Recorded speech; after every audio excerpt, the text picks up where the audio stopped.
I think the first time we chatted, we were still sort of trying to prove that there is this demand for content to fill the vacuum between super premium content that the traditional media companies don't necessarily want to distribute online, and user-generated content that is just making supply of add-in pages explode.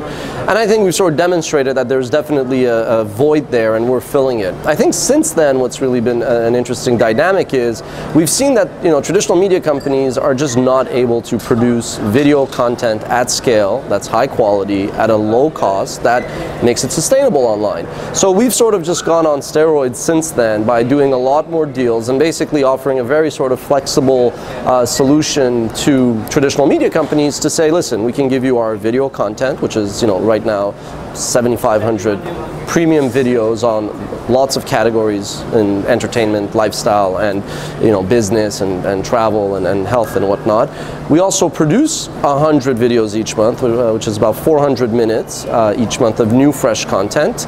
And we can also give you, if you want, the technology and the ads, but most media companies, most traditional publishers have a sales force and they want to basically monetize it themselves. So unlike a lot of the aggregators, and we produce the content, of course, that's how we're different, but unlike the aggregators that aggregate catalogs and then say, well, you have to take it in our player and you have to take it with our ads, we actually give the option to media companies to basically outsource for the production of the videos to us, so to speak, even though it's our IP, and they could ingest it in their own content if they want and serve ads, and it sort of addresses a big pain point for them. And we've had a lot of success there. There was a time when there was just simply not enough ad dollars in the ecosystem, so we focused more on licensing, and we were probably the only new media producer that could command guaranteed recurring licensing, MGs, minimum guarantees each month, because companies sort of saw the value proposition. If they didn't pay us, we'd go out of business and they wouldn't have content. So a lot of them saw the value in paying us recurring fees, which really was a lot more than the sort of revenue share would have yielded. But as there's been more dollars flowing into the ecosystem, we are sort of transitioning a lot of those accounts to more traditional rev share, because there's enough money and users are consuming more videos. So it's a mix. It's still the three same revenue streams. It's licensing, which is basically guaranteed revenue. It's revenue share syndications, the same deals that YouTube and Hulu do with other premium content owners. And we also do the odd sponsorship, branded content, or just advertising where somebody wants to basically piggyback on our content. And more we are having discussions for branded entertainment. We never really did that. We took the Field of Dreams approach, where we built a catalog and said if we create content that's good, that people like, they'll watch it, and that was true, it worked out. But now a lot of brands say, well, wait a second, you guys have the means to produce content, you already are producing a lot of variety, and since you have a lot of distribution, we did 40 million views in last month in April, with about 15 to 20 million unique users across various sites, including YouTube and lots of other places, all the portals and whatnot.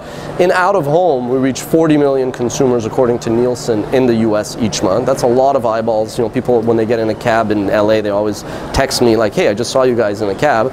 Mobile, we do about 2 million views with really no effort, but that's obviously something we're focusing on.